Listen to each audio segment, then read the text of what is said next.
be honest, I didn't do anything. I just sat there.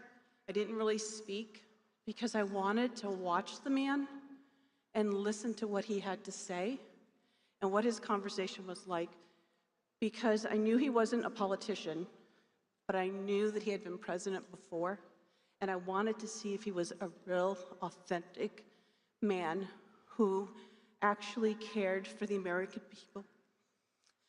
And so I watched him. I watched how he interacted. I also watched how much his staff really respected him and how much his staff loved working for him. But the thing that changed the way that I looked at him as a person was I realized that he was a dad, that he was a grandfather, and when you spoke to him, you could see in his eyes that he genuinely cared about his fellow human being. But the thing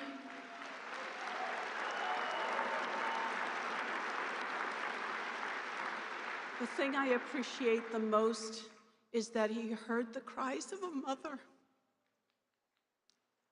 and he cared, and he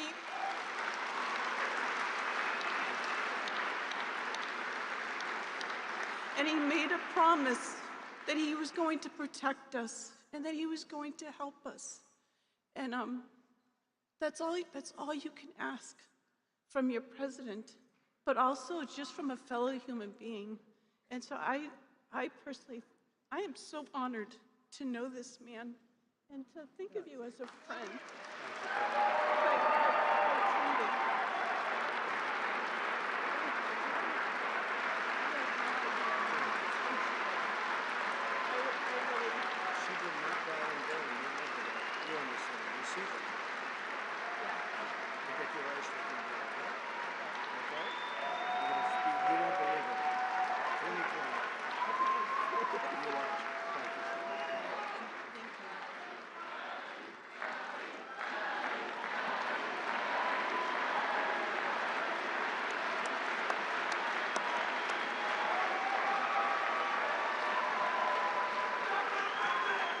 Thank you very much.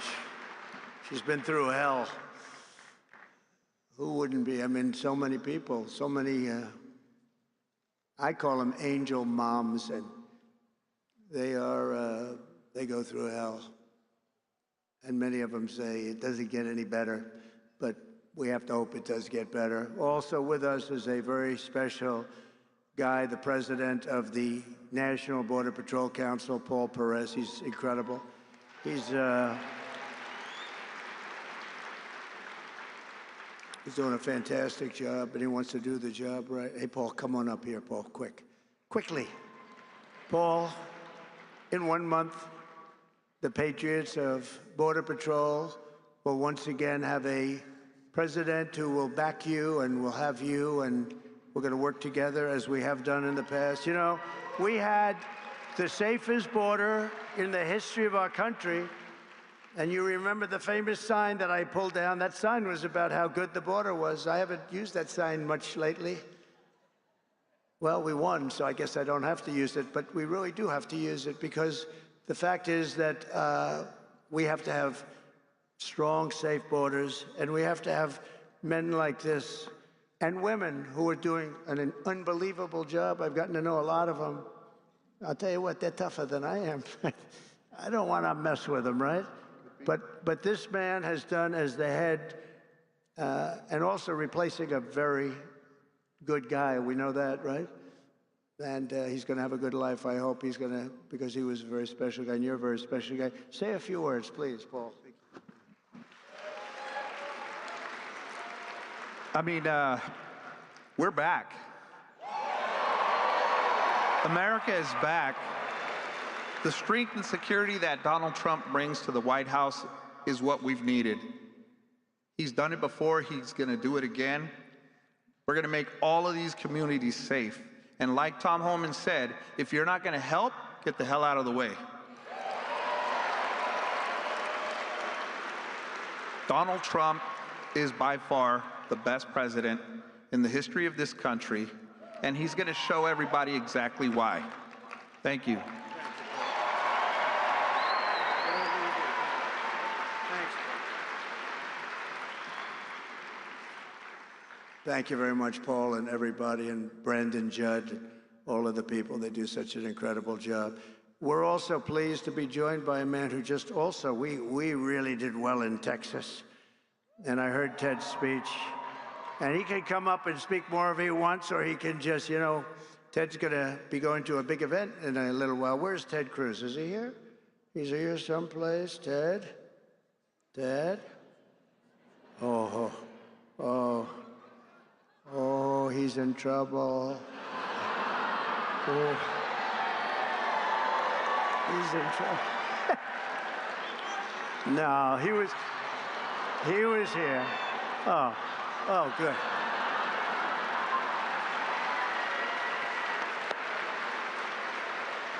He's not in trouble.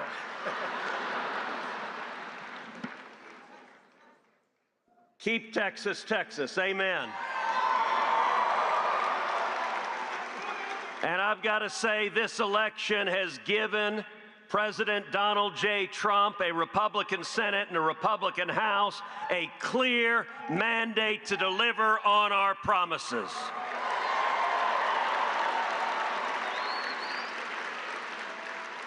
One month from today, President Trump will secure the border. We are going to bring back jobs. We are going to lower prices. We are going to protect American families. We are going to put criminals in jail. We are going to keep our kids safe. We are going to end foreign wars with victory.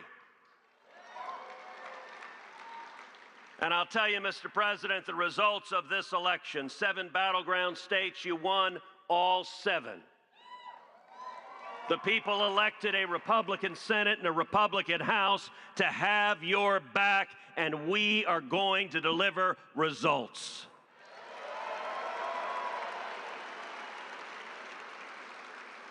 And if I can speak parochially for a minute, one of the most consequential things that happened in this race in Texas, you won profoundly in Texas, and both you and I won a majority of Hispanic votes in the great state of Texas.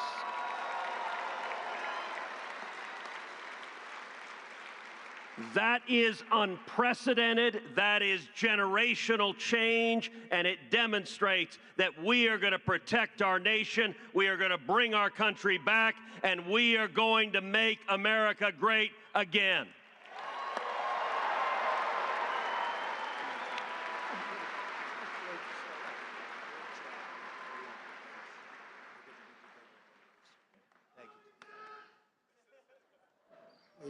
He's actually a great guy, was really out there working very, I'm so glad he was here.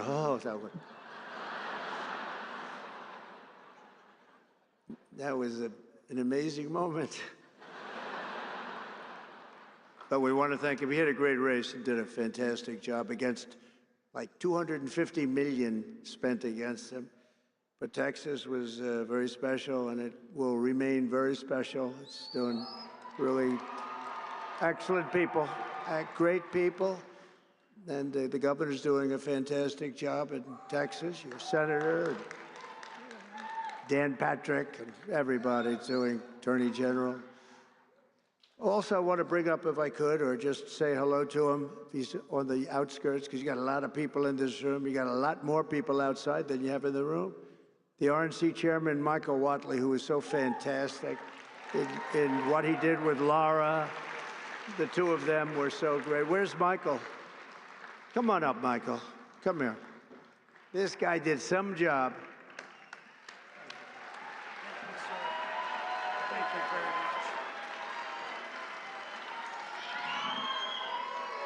very much. It takes 3 things to win in a battleground state. Number 1, you got to get out the vote.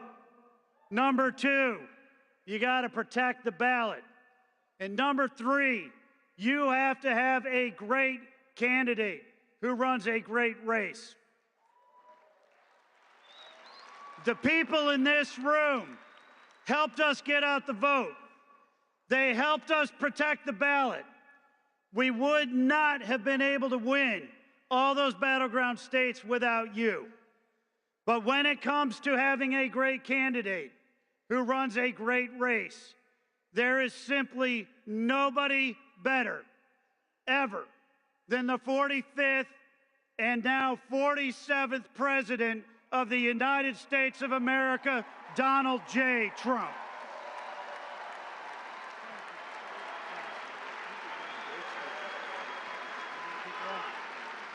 Thank you. Thank you very much. He really has, and Laura have done an incredible job. What a pleasure. They were fighting. They had so many lawyers. They were fighting the enemy like you wouldn't believe. I mentioned Tom Homan, but special, he's going to do so well. And a friend of mine who I haven't seen in a little while, Matt Gaetz, is here. Where's Matt? He's around here someplace. Matt Gaetz. He's got a big career set up. And just want to say hello to Matt. And Arizona GOP Chair Gina Swoboda. Wow, she is very, Gina, where's Gina? Because we're going to be backing Gina to run again. There she is, Gina. Gina, are you going to run again? Yes? Because if you do, you have my endorsement. So that should be good. Thank you. Thank you, darling. Great job you've done. A great professional golfer, a friend of mine. He's really a good golfer. Tom Pernice is here someplace. Tom, wherever you may be. Hello, Tom. Don't play him in golf. Play him in other things, but not golf. Trish Dugan is here, who is just a fantastic. Where is Trish? She's one of my great friends. Thank you very much. Has she helped? Trish has helped us so at a level that very few people can even dream of. So I want to thank you very much. Trish Duggan, please. Thanks. Where's Trish? Thank you, Trish. I think I see Carrie Lake. Is that Carrie Lake? Yes. Hi, Carrie. Stand up, Carrie. Hi.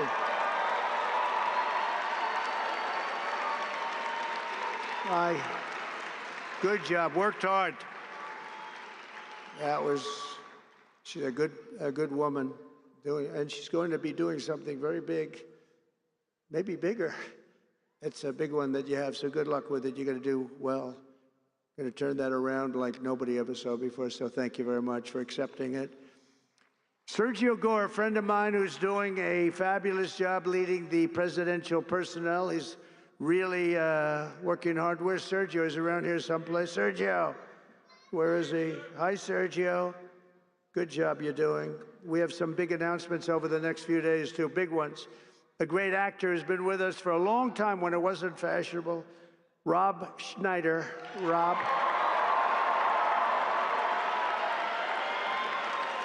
He was here with a few of his friends when it wasn't quite as fashionable, right, Rob? But you were here. Thank you very much. Great job you're doing, too. Karen Robeson. Where is Karen? Karen is here, and I hear, running for governor. She's going to be running for governor. Where's Karen? Hi, Karen. Hello, Karen. Are you running for governor? I think so, Karen, because if you do, you're going to have my support, okay? You're going to have my support. A man that is very non-controversial, very unique. He really is a unique person, but he doesn't like controversy. His name is Steve Bannon. Has anyone ever heard of him? Where's Steve? Hello. Hi, Steve.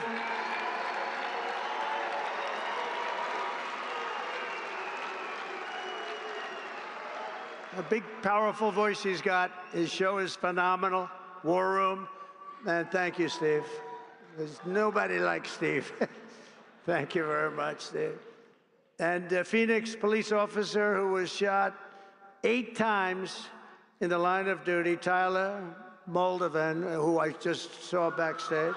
Where's Tyler? Oh, he's got to be right there. There he is. Hi, Tyler. Thank you, Tyler. Hi, Tyler. Wow. Thank you, Tyler.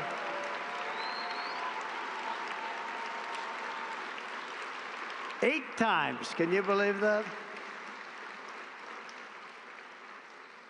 Think of that, 8 times and he's looking great. Thank you very much, and to your family, beautiful wife. With the stroke of my pen on day 1, we're going to stop the transgender lunacy. And I will sign executive orders to end child sexual mutilation, get transgender out of the military and out of our elementary schools and middle schools and high schools.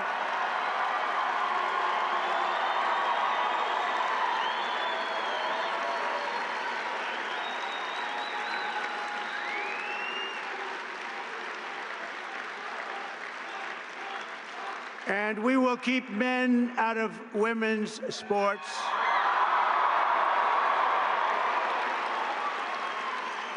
And that will likewise be done on day 1. Should I do day 1, day 2, or day 3? How about day 1, right?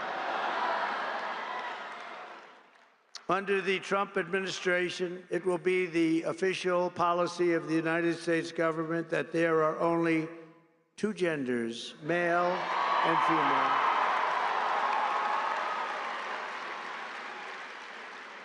Doesn't sound too complicated, does it? To rescue our economy, I will sign day 1 orders to end all Biden restrictions on energy production, terminate his insane electric vehicle mandate, cancel his natural gas export ban, reopen ANWR in Alaska, the biggest site potentially anywhere in the world, and declare a national energy emergency. And do we have great people in energy? Head of energy, Chris Wright, and Doug Burgum is the interior. And I merged both of them. You know, the energy had no energy. It just had the right to do energy. And interior.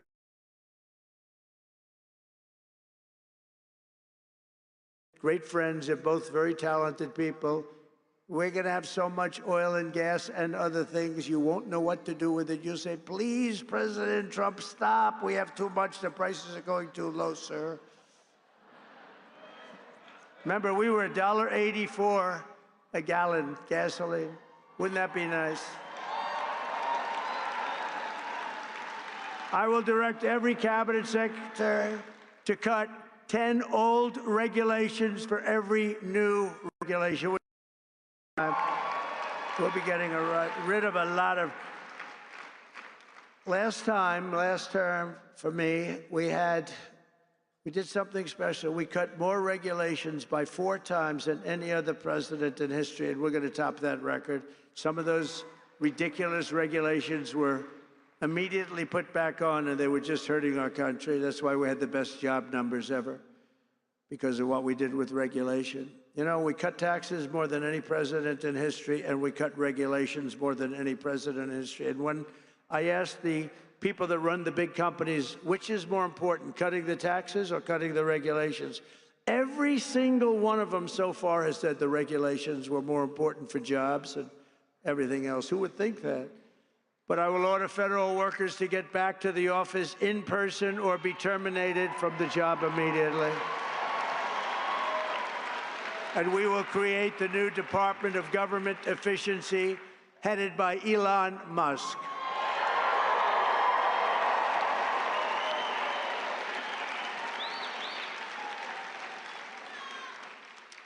And no, he's not taking the presidency. I like having smart people. You know, they're on a new kick. Russia, Russia, Russia, Ukraine, Ukraine, Ukraine, all the different hoaxes. And the new one is, President Trump has ceded the presidency to Elon Musk. No, no, that's not happening. But Elon's done an amazing job. Isn't it nice to have smart people that we can rely on? Right? Don't we want that? He's done a great job. And I'll tell you, he landed that rocket a few months ago. It landed, it's coming down so fast, 17,000 miles an hour, he says, and coming down, it looks like it's getting ready. And then all of a sudden, the jets go on, it slows it down, then it's almost stopped it. Then it guides it over left, right, up, high, down. I said, what the hell's going on? Because nobody ever saw this before. And then it has the big gantry, very expensive. It looks like it's going to be smashed to smithereens, and then those jet engines roared from the bottom. It's coming in this way, a little hot, and the engines, blah, pushed it straight, it landed, and it was like you're hugging a beautiful baby. Baby. No, not that, baby. But it was the most incredible thing. And then he got into his car and/or plane or whatever, however he went, and he went to Pennsylvania, and he stayed up there for a month and helped us to win that state, which we won by a lot. So he was really good. And he supplied Starlink for North Carolina when they had no form of communication. They said, "Sir, do you know Elon Musk?" "Yeah." "Well, we can't get Starlink. It's very hard to get." And I called Elon, "We have to get some up there. You got to get some up there."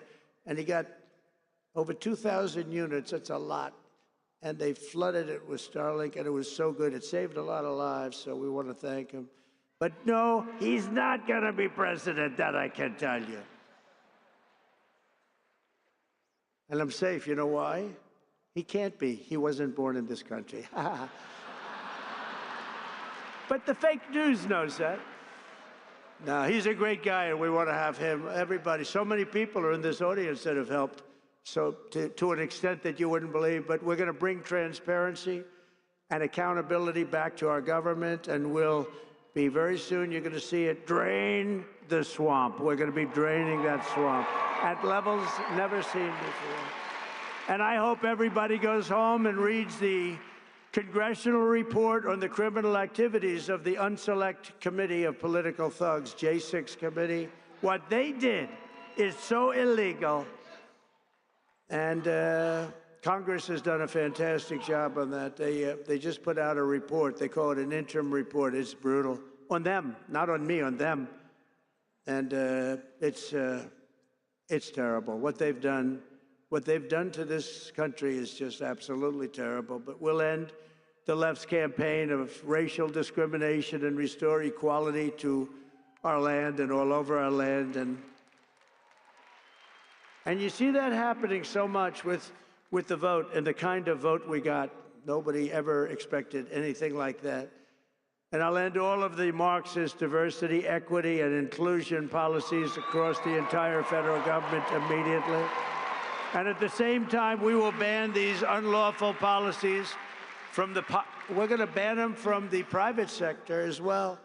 In America, we believe in the merit system, and now because of the major decision handed down recently by the Supreme Court, our country has again gone back to the merit system. That's what made our country great.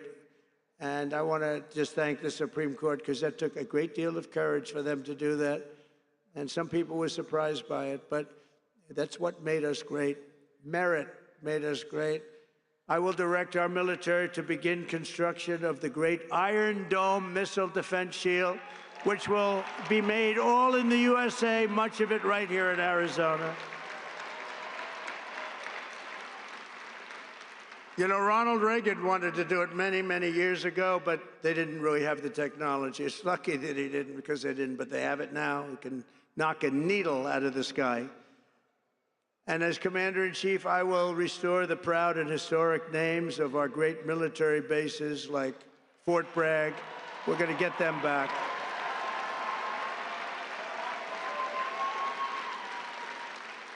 And woke has to stop, because along with everything else, it's destroying our country. We're going to stop woke. Woke is bullshit.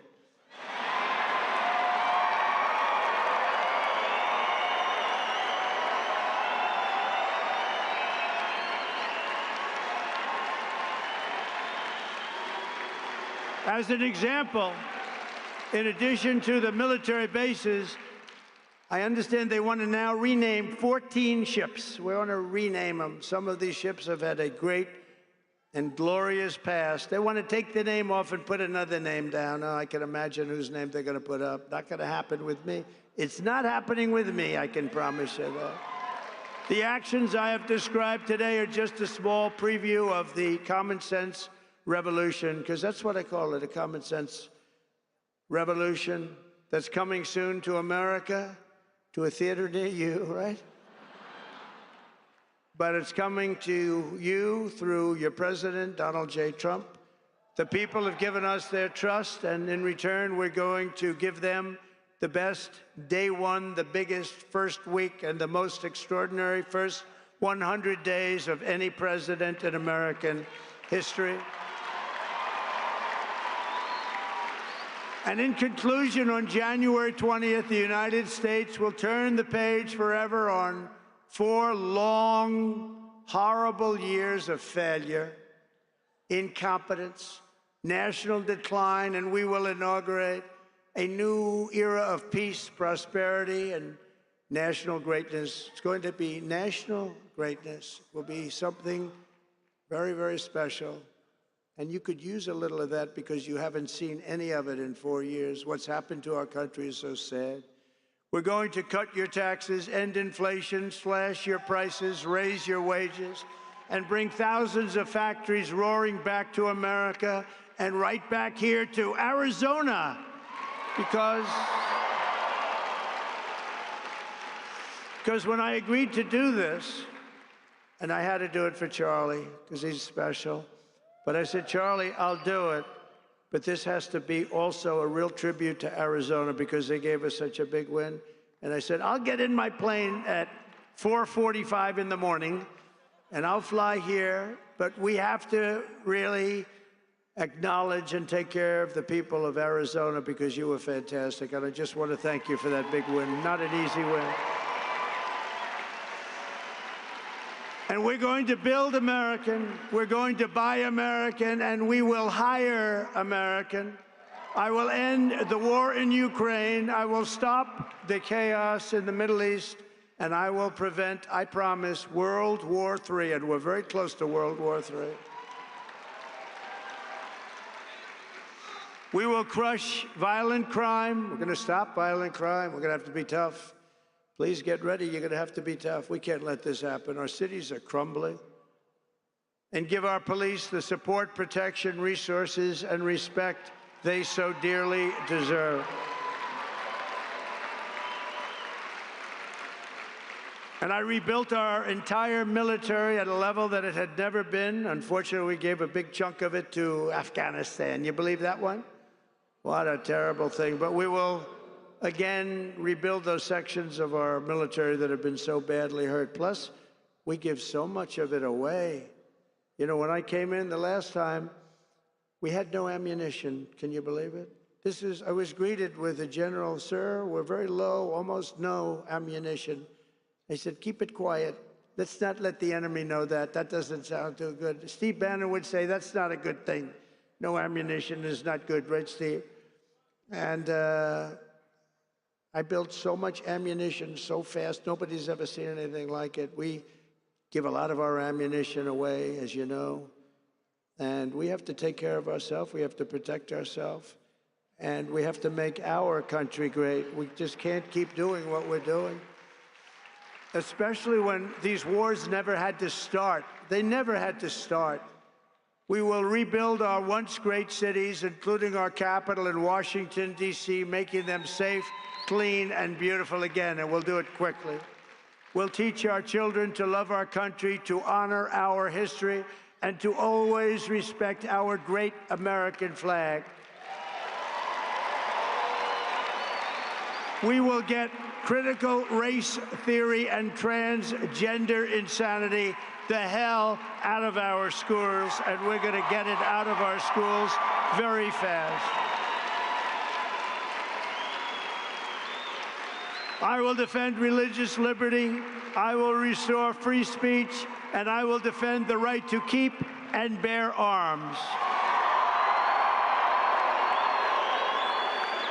And after years of building up foreign nations, defending foreign borders, and protecting foreign lands, we are finally going to build up our country, defend our borders, and protect our citizens. We're going to protect our citizens.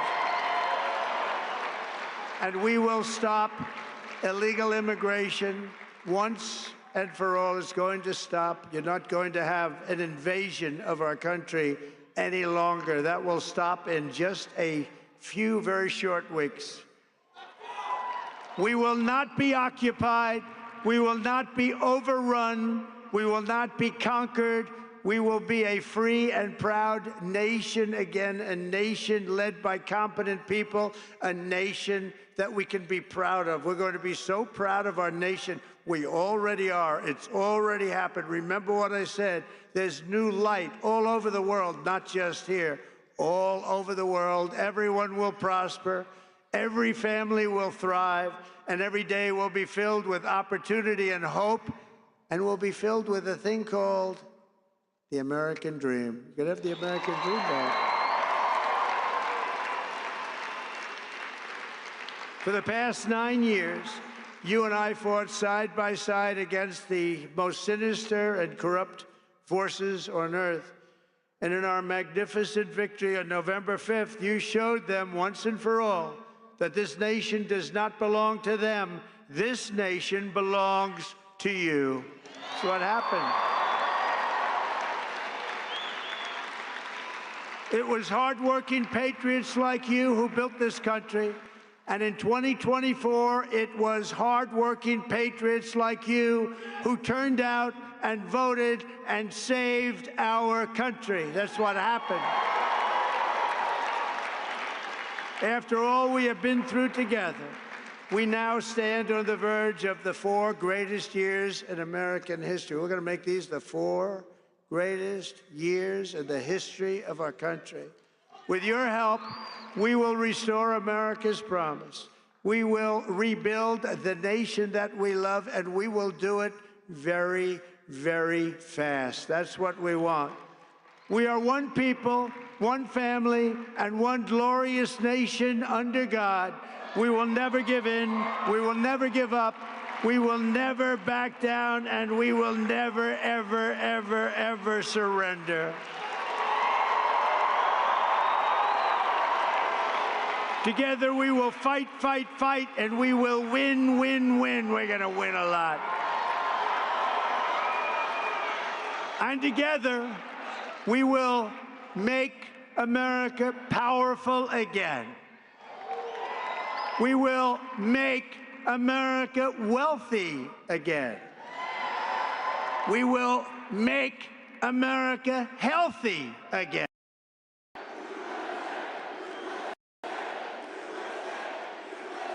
Well, hello, Arizona. It's great to be here. Nice to win the election. That's very nice to win. And I want to wish everybody a very Merry Christmas. They don't say that too much anymore. We say it. And when I had all that smoke backstage, I said, hey, are there any steps in front of me? I don't want to go down. I go down, that would not be good. We don't want to do that, nice and slow. But I just want to thank you. What a beautiful production this is. What a great job the whole group does. And been amazing. Turning Point's been amazing. And it's really been tremendous numbers of American patriots. It's really been great. And you saw what happened last month. And we had Turning Point's grassroots army. It's an army. They turned out to vote. And they voted in record numbers. And everybody else voted in record numbers, too, I have to tell you. And we did something that was really epic. We won a battle that a lot of people thought was very hard to win, you know, too big to rig. Remember what I said, too big to rig? We make it too big to rig, we're going to win. And it really was one of the great political victories in the history of our country, and that's good. They said one of the very big radical left newspapers said the most consequential election in the last 129 years. And I said, couldn't they have made it a little bit longer than that? You know, 129 years, but that's pretty good. But we won, oh, it's so nice. We won the popular vote by a lot, by millions and millions. And I used to hear the first one, we won and we did great. And they always would say, while he didn't win the popular vote, he won the electoral college. You know, they'd say that low. But we actually did very well then, but we did really well the second time. And this time we said, the hell with it. We've got to just blow them away. And that's what we did. We blew them away. So we won all 7 swing states. Remember they were saying, well, you know, we did very well in early voting, so we didn't have to win too much because we were way ahead. But they said, well, he only has to win 2, but we won all 7. Can you believe it, huh? We won all 7. And we carried the great state of Arizona, something not easy for a Republican to do, but it was easy for us to do. And we had more than a 6-point landslide. That's called a landslide here. And not only did we reclaim the White House, we also took back the U.S. Senate, and we won the largest popular vote majority for House Republicans in a presidential year since 1928. That's a pretty good thing. And I want to express my tremendous gratitude to Charlie Kirk. He's really an amazing guy. Amazing guy.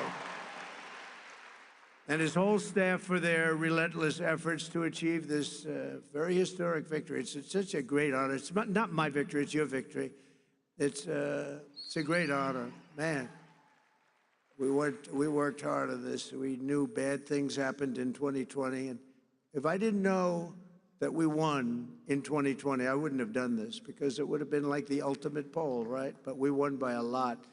And this time we said, look, now we got to really win by, and we won by so much, they just, you know, they threw all their placards. They wanted to protest. They were all set. And at about 9 o'clock, they said, man, this guy's killing us. They threw the placards. They went home, and we had no riots. We had no anything. It was a beautiful thing to watch. They just said, we lost. And we want to try bringing everybody together. We're going to try. We're going to really give it a shot. The thing that brings people together is victory. It's winning. And we had that for much of my first year. We had the greatest economy in history in our first term. We can now call it a first term. We had the greatest economy in the history of our country, maybe in the history of any country, frankly. And we had, we did things that nobody could have done, and we're going to do them even better now. We're going to be drilling, as we say, drill, baby, drill. We're going to drill, baby, drill. But we're going to be doing a lot more than drilling. But I also want to give a very special thanks to everyone at Turning Point Action who outworked and outsmarted, always outsmart. You gotta be smart, too, and outorganized the radical left opposition. We had very strong opposition, not in terms of numbers, but I will tell you, something's happened because that was a big defeat for them. Nobody expected the numbers. You know what happened? The pollsters went around, and whenever anyone said, it's none of your business, they say, who are you voting for? Or who did you vote for? They said, it's none of your business. And sometimes they said much tougher language than that, but I'm not going to get into that because I'll get in big trouble on the home front. And with Franklin Graham, please, sir. He says, please, sir, please don't use foul language. You speak so beautifully. You can do just as well. Actually, it doesn't work quite as well, but that's okay. It's just emphasis. But when they said, essentially, it's none of your business, that was a Trump vote. And they had the highest numbers of people that said that because they don't trust the press, et cetera. And we had the highest numbers, and that's why the polls showed us winning, but not winning in a landslide like we did. And we sort of knew that was going to happen. We could tell by the rally signs. Look at this. Here we won. There's no reason except celebration, but that's not a bad reason, is it? And look at the crowd. They have 7,000 or 8,000 people standing outside. They can't get in. Would anybody like to give up their seat, please? Huh? You know, doing this for years, I don't think I've ever had anyone say, yes, yes, I'll give it up. Just one person, nobody. The Democrats and the media said that Turning Point could never run a ground game. They weren't experienced. They didn't know Charlie, right? But when the ballots came in, the other side really didn't know what the hell hit them. They got hit hard. The victory was such an outstanding one, such a big one. And the other side now, and we don't want this. We want people to be happy and healthy. But they did. They lost their confidence. If you watch television now, they're all befuddled. They don't know what the hell happened. They're befuddled, to use quite a nice word that my mother used to use years ago, talking about somebody that's a mess. But they did. They've lost their confidence, and hopefully they'll lose it for a long time and then come over to our side, because we want to have them. We want to have them. And we're going to have some inauguration on the 20th. We're going to have something. It's going to be great. Going to be great. But something happened also in the election. All 50 states shifted toward the Republican Party, every single one of them. And together we won the largest share of African-American voters of any Republican in modern history. Actually, in history. We won more Hispanic American votes than any Republican ever, and we won the vote. We won the Latino men. Who's a Latino man? Do we have any Latino men? Now, you're not a Latino man. Very beautiful woman, but a man you are not. Of course, nowadays, who the hell knows? But we won the Hispanic, I call Hispanic. I always said, do you like Latino or Hispanic? Let's go. Let's do a free poll. Who likes to be called Latino? Okay, that's what's always happening. Listen to this. Who likes to be called Hispanic? Not as good as usual. But we won half of all voters aged 18 to 29. There's never been anything like that. We won by 36 young people. And we got the highest share of youth vote of any Republican ever before in history. And we had great people. You know, my son Barron said, Dad, you got to see this one, that one, this one. He said he likes Joe Rogan a lot, too. He said, you got to see Joe Rogan. Dad, you got to do an interview with these people. And he is a sort of a feel for young people. I guess that's a nice thing to have when you're young. But he has a feel for it, and it was amazing. So we got the highest vote ever for a Republican candidate. We won by 36 points with young people. That never happens. A Republican loses by 36 or 40. So I'm going to have to start thinking about TikTok. I think we're going to have to start thinking. Because, you know, we did go on TikTok, and we had a great response. We had billions of views, billions and billions of views.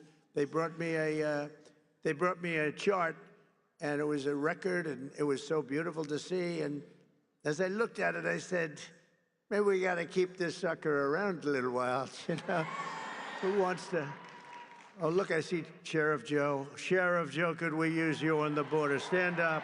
Sheriff Joe, look at that.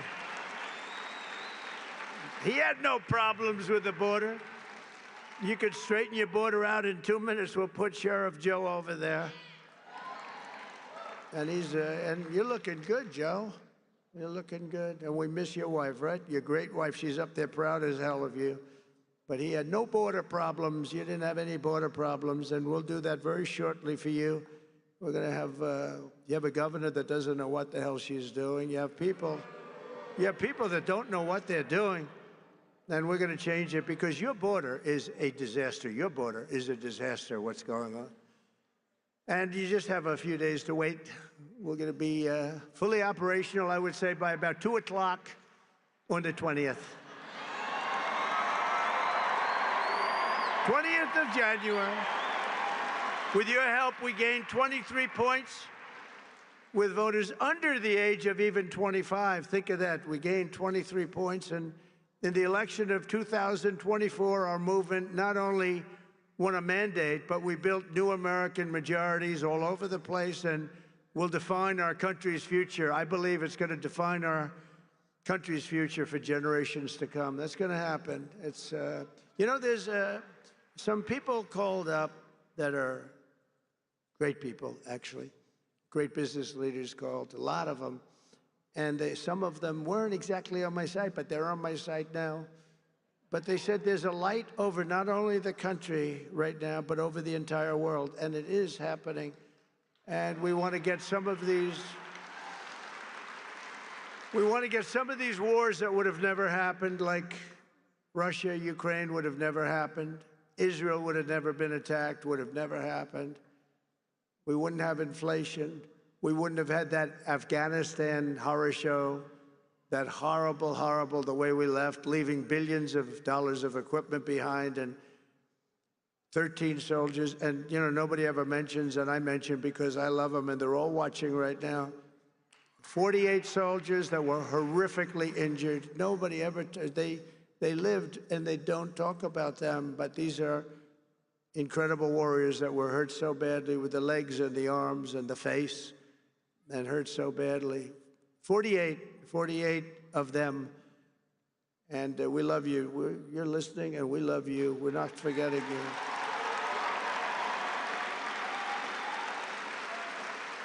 And for all of us standing before you today, I can proudly proclaim that the golden age of America is upon us.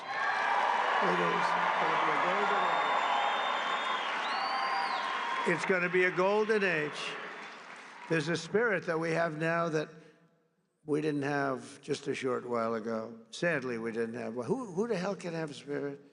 Watching women get beat up in a boxing ring? I don't think that's spirit, right? We're going to end that one quick. We're going to end it very quickly. We're going to end that one very quickly. Since the election, the stock market has broken one record after another. The biggest gain of stock market after an election in history. That's a good sign. In a single month, small business optimism soared 41 points, which is a record. That's a record. Bitcoin has surged to an all-time record high of $108,000. Congratulations. Congratulations. And just last week, in an overwhelming statement of confidence in our leadership, the CEO of SoftBank, a very highly respected man in Asia, Masayoshi Son, you probably saw it, announced that he will be investing, and only because I won the election, he made that clear, only because he has confidence in the United States, between $100 billion and $200 billion. And he's going to be investing. It's equal to about 100,000 jobs at least. And all over the world, people are investing now. They're starting the investments, and it's going to be a beautiful thing with the jobs. But they're calling it the Trump effect because even before taking office, we're already bringing in the jobs and opportunity and safety and common sense back to the USA. We're bringing common sense back. Maybe that's the most important thing. I think common sense is the most important thing, but not only are we seeing it at home, but we're seeing it abroad as well. The European Union is suddenly talking about buying vast quantities of natural, American, beautiful natural gas. It is beautiful, and it's very inexpensive. It's a lot less expensive than windmills all over the place. A lot less expensive. But I've informed Mexico and Canada that they will have to step up and stop the illegal aliens and illegal drugs from pouring into our country. Have to stop. And that goes for the European Union, and it goes for many other places. European Union's treated us very, very badly. We have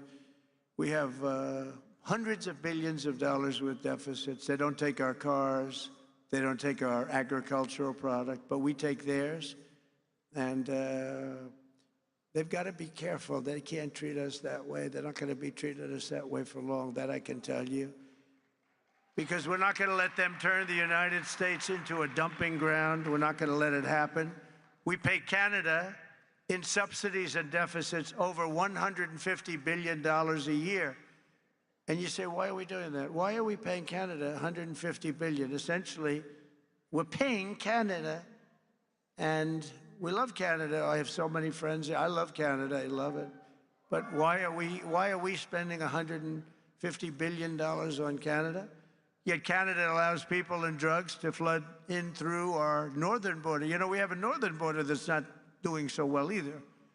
Likewise, people are coming in from Mexico in numbers that have never, ever been seen before. We had 21 million people come in over the past 4 years. Think of that, 21 million people. And you see a lot of these people should not be here.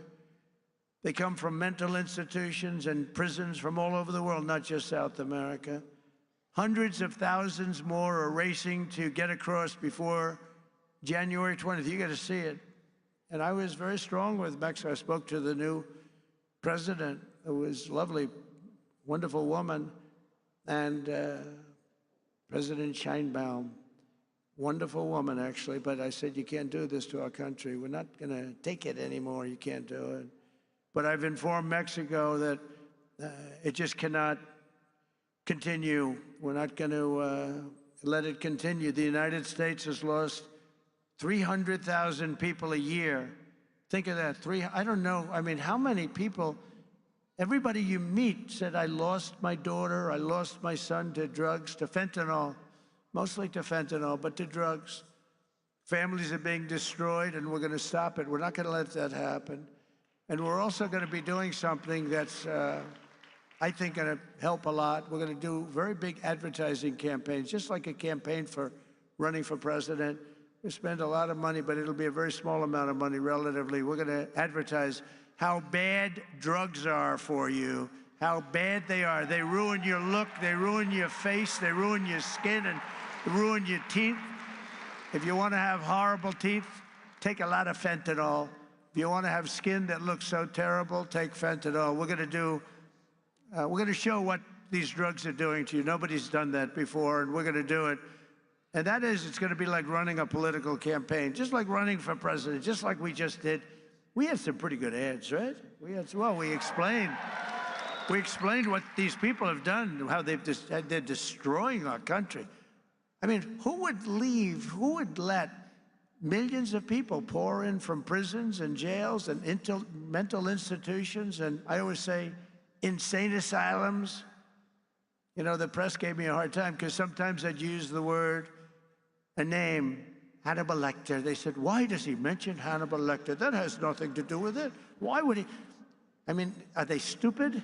The fact is that we don't want Hannibal Lecter. You know what that is? Silence of the Lambs. We don't want Hannibal Lecter, Dr. Hannibal Lecter in our country, do we, huh? And you know what happened when they went to the voting booth? Or, unfortunately, if they signed their mail-in ballot, but we got by it. We got to change all of that stuff. We got to have great, fair, confident elections. But when they went into the booth or they signed their ballot, they said, Hannibal Lecter, that's a bad guy. We don't want him here. They knew that. They didn't like that. They didn't like that I used him because it's a very good example. It's like incredible what they do. We need borders. We need fair elections, and we need a free and fair press. And we're going to try getting all of them. As another example of the things we're doing and looking at, it's such a terrible thing is happening. The Panama Canal is considered a vital national asset for the United States of America due to its critical role, American economy, the whole world economy, and also national security. The Panama Canal. Has anyone ever heard of the Panama Canal? Huh? Because we're being ripped off at the Panama Canal like we're being ripped off everywhere else. A secure, he just said, take it back. That's a good idea. Where do you come from, sir? He doesn't come from Panama. Oh, yeah, good. A secure Panama Canal is crucial for U.S. commerce and rapid deployment of the Navy from the Atlantic all the way to the Pacific. It's an incredible thing, and drastically cut shipping times down to U.S. ports by days and even weeks. The United States is the #1 user of the Panama Canal, with over 72% of all transits heading to or from U.S. ports. Think of that. So we built it. We're the ones that use it. They gave it away. Considered one of the one of the great wonders of the world. The Panama Canal opened for business 110 years ago and was built at huge cost to the United States. And It really is big when you consider the lives and the treasure, the equivalent of $1.2 trillion today. You don't hear those numbers. 38,000 American men, almost all men, they went there to be construction workers and dig. They were diggers, and they were brave. 38,000 men died from infected mosquitoes in the jungles of Panama during the construction period. Think of that. We lost 38,000 men. Teddy Roosevelt was president of the United States at the time of its building and understood the strength of naval power and trade. When President Jimmy Carter foolishly gave it away for $1. During his term in office, it was solely for Panama to manage and not for China or any other country to manage. You see what's going on there? China.